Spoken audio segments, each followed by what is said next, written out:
Welcome to Design 30. My name is Jason Bilyeu, and this is my podcast where I provide design strategies and tools to improve creativity, innovation, and overall design confidence.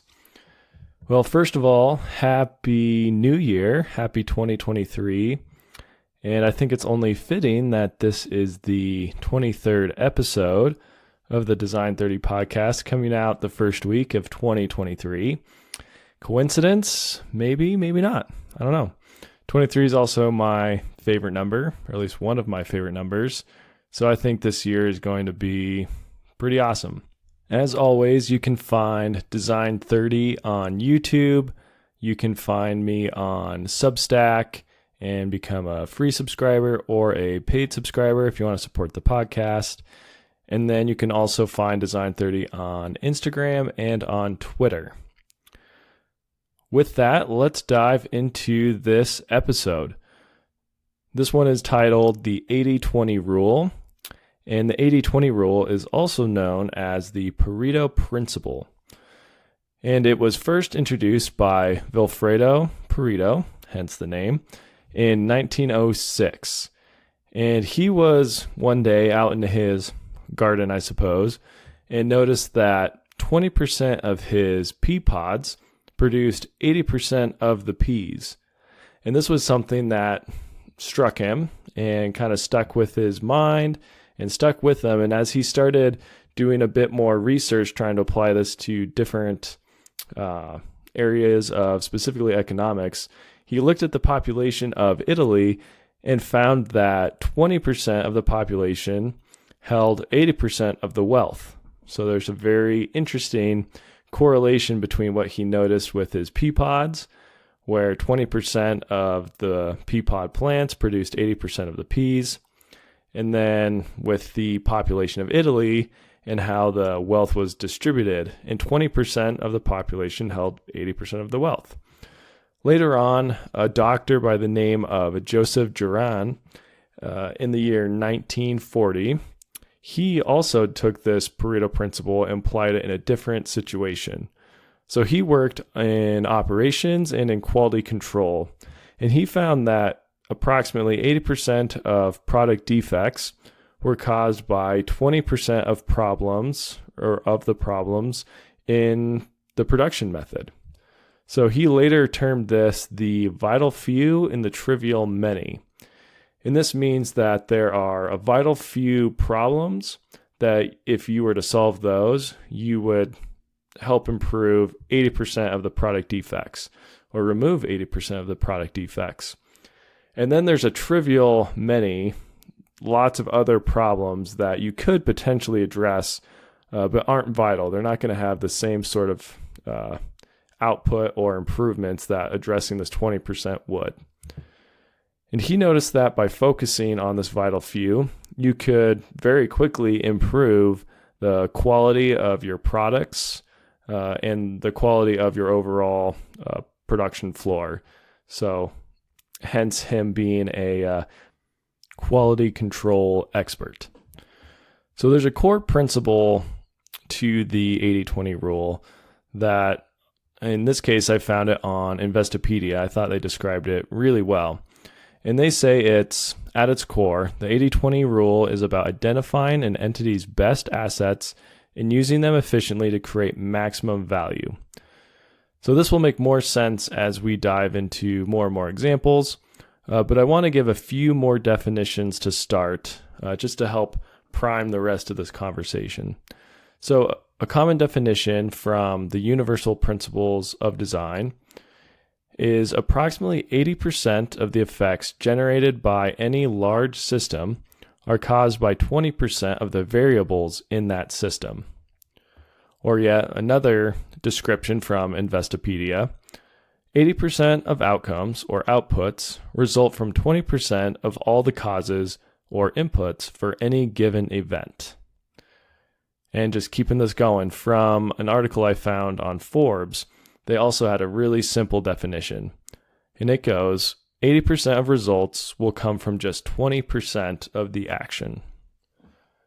So this rule, although not mathematically accurate, necessarily in all situations, is a good rule of thumb. Of course, in reality, it could be 79-21 or 70-30 or 85-15 rule, and so on and so forth. It's not exactly 80% and 20%, but it is a really helpful heuristic for making decisions.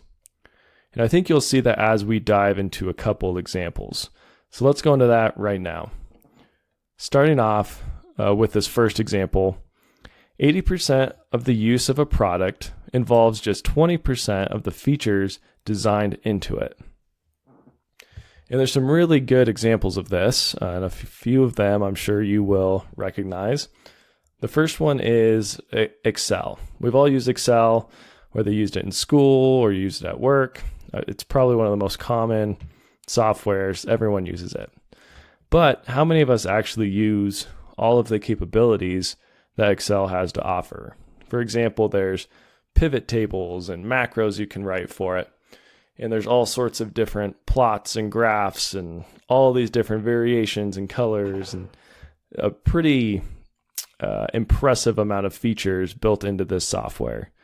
Yet most of us use it to input some data, maybe do a sum of a column, some pretty basic stuff. So we're using about, on average, 20% of the features that Excel actually has to offer.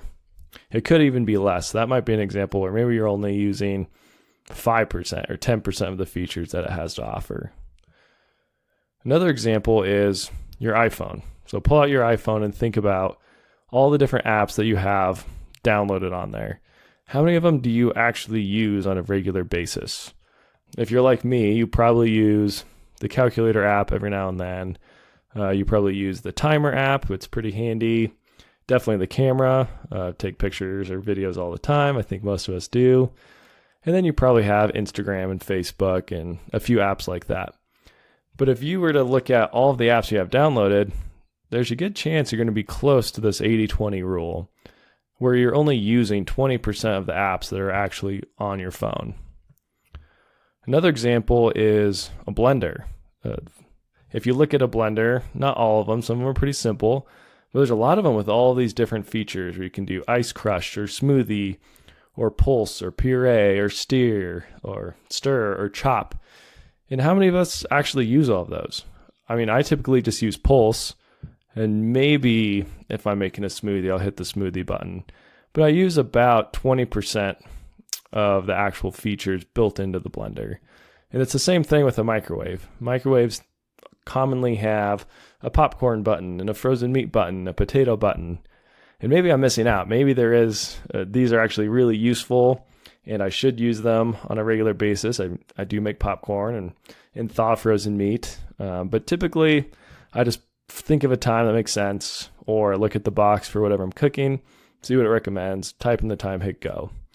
So again, only using about 20% of the features that are built into this thing, and 80% of them go unused. Another example is 80% of the traffic is on 20% of roads. And this is something that, especially if you're a city planner, you should definitely take note. But in my experience, and I'm fairly certain in most people's experience, this is true. We all know the roads in our towns or in our cities where the traffic is going to be terrible. So that's probably around, maybe even less than 20%. Again, this is just a rule of thumb. But a large percent of the roads aren't going to have heavy traffic. And this, if you are a city planner or someone who's, a mayor, maybe something like that, this is good to know. You're going to have to probably put 80% of your resources on keeping those roads in good shape. Those are the roads you're going to want to make sure you keep plowed so people can make it to work, different things like that. Another example, 80% of revenue comes from 20% of products produced by that company. So one takeaway from this is don't panic if some of your products fail. There's a good chance that only 20% of your products are really going to take off and be your top performers. You can also figure out your top 20% and then push those, or you can put more resources towards those. Perhaps you can work to reduce some of the issues that 20% have to help them produce even more revenue for your company. Another example, 80% of innovation comes from 20% of the people in the company or the region or the country. So a big takeaway from this is find the innovators in your company and make sure you're retaining them. These are the people who are going to take your company to the next level. They're going to help bring that 10x improvement, improve revenue. These are the people that are going to be the most impactful. Also, what this tells you is don't expect everyone to be an innovator. It's only going to be probably about 20% of your team that are real innovators. So other people are going to have different strengths and different skills, and those are definitely people you're going to need, you're going to want, but don't expect everyone to be able to produce the same level of innovation on your team or in your company. The next one, 80% of issues are caused by 20% of features or components. So again, here there's an opportunity for efficiency. You can cut out all of these features that nobody uses that still cause problems.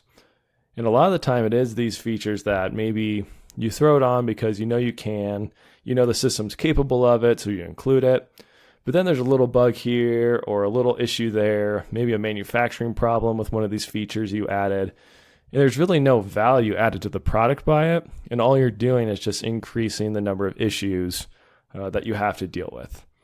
So knowing that 80% of issues are caused by 20% of the features allows you to figure out where these issues are coming from.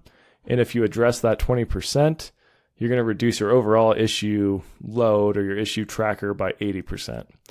So focus your team on the 20% of features that are causing this 80% of problems. Next, 80% of sales will come from 20% of salesmen. So this is one that I think would ring more true in a larger company with lots of salespeople. In my company, for example, I think we only have 3 salesmen, and it's fairly evenly split between them. I don't know exactly the numbers, but my expectation would be that it's fairly evenly split.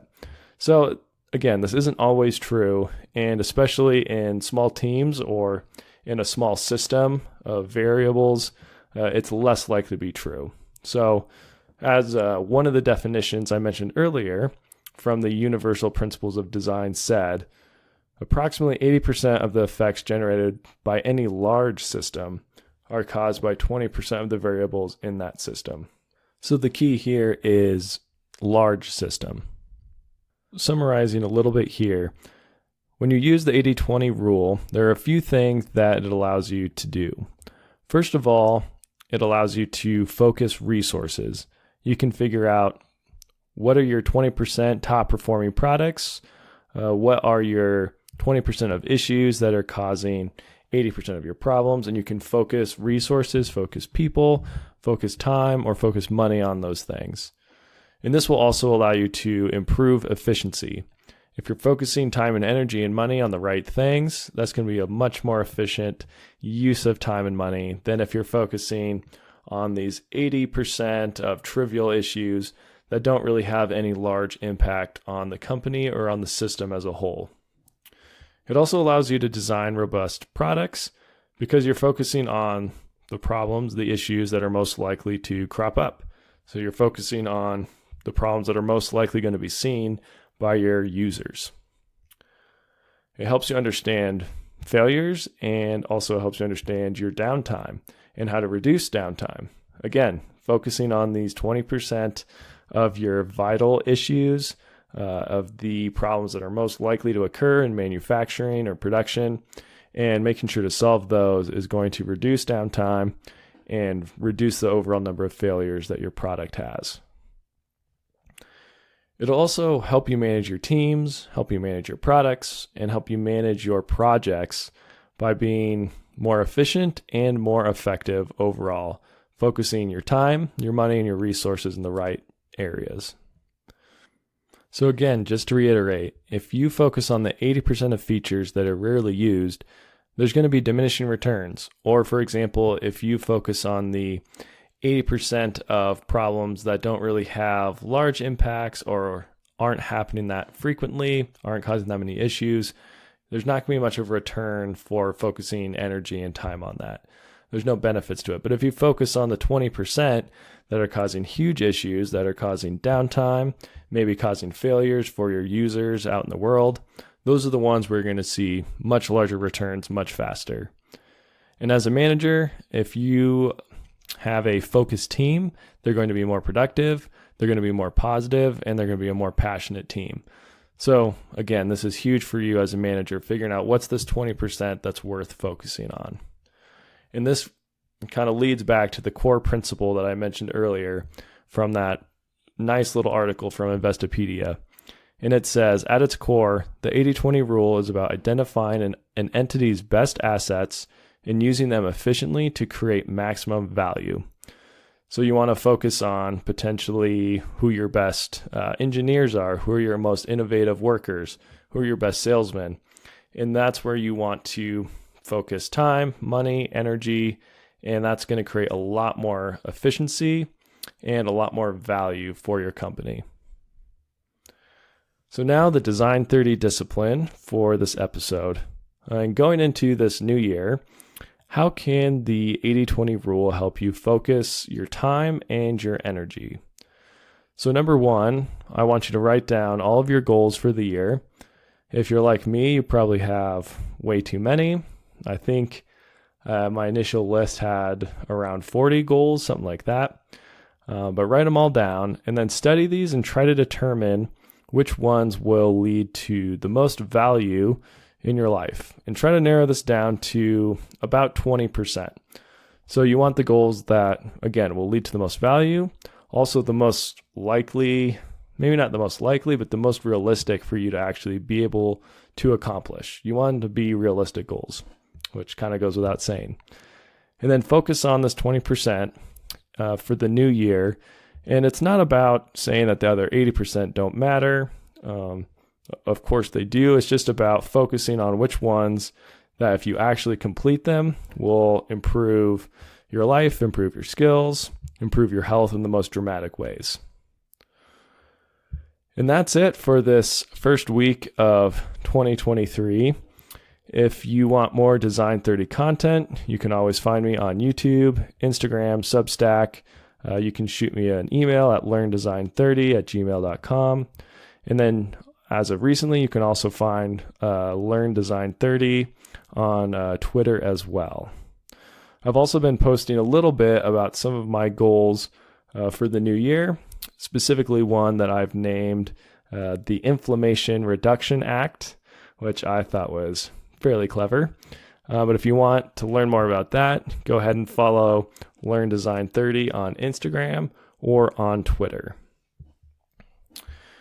With that, everyone, have a great week of design. And as always, remember, design more, despair less. Thanks for listening.